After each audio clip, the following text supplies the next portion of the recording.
पढ़ेंगे सजीवों के लक्षण। सजीवों के लक्षण में पहला भाग है, मतलब नंबर 1 पे पढ़ रहे हैं हम पोषण। तो कुछ जीव अपना भोजन स्वयं बनाते हैं और कुछ जीव बने बनाए भोजनों को खाते हैं।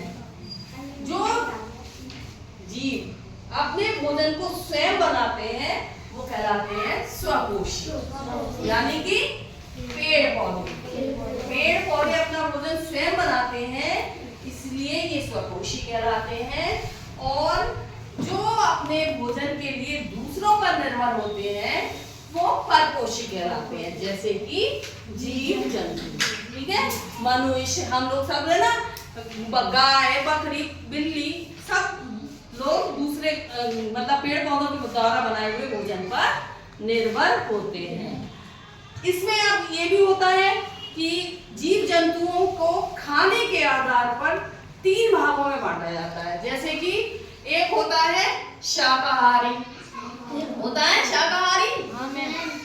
एक होता है मांसाहारी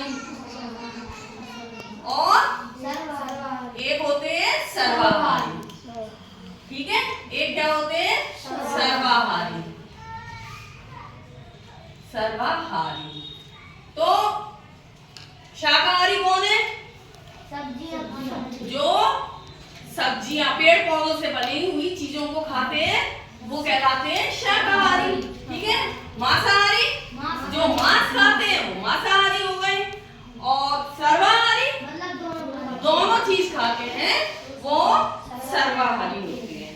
ठीक है, ये है तुम्हारे पोषण के विषय में। अब पोषण के विषय में एक मेन चीज रह गई कि पौधे भोजन बनाते हैं, तो आखिर बनाते कैसे हैं?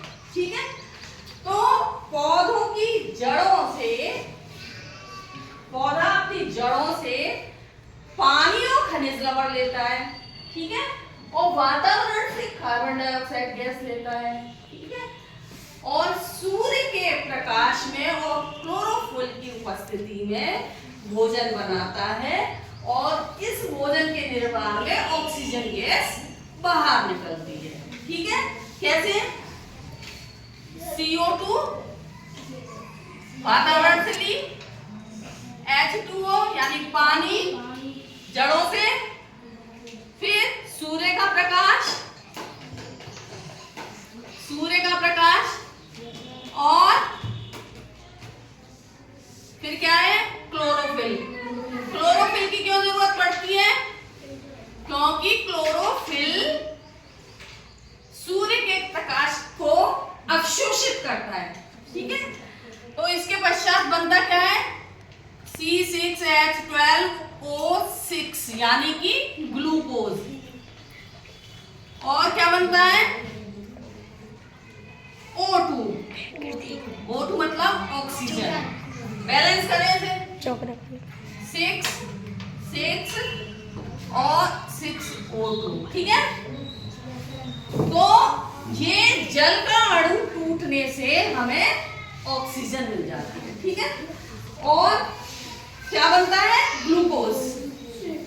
ये ग्लूकोज हमारे पेड़ में पत्ती, फल, फूल, तने सब में इकट्ठा हो जाता है। ठीक है, जिस फल को हम खाते हैं ना फल, इसके अलावा हम जो कार्बन डाइऑक्साइड छोड़ते हैं वो पौधे इस्तेमाल कर रहे हैं, उस कार्बन डाइऑक्साइड का इस्तेमाल कर रहे हैं, और पौधे जो ऑक्सीजन को छोड़ते हैं उसका हम इस्तेमाल कर रहे हैं। तो इसका मतलब क्या हुआ? पेड़ पौधे हम पर निर्भर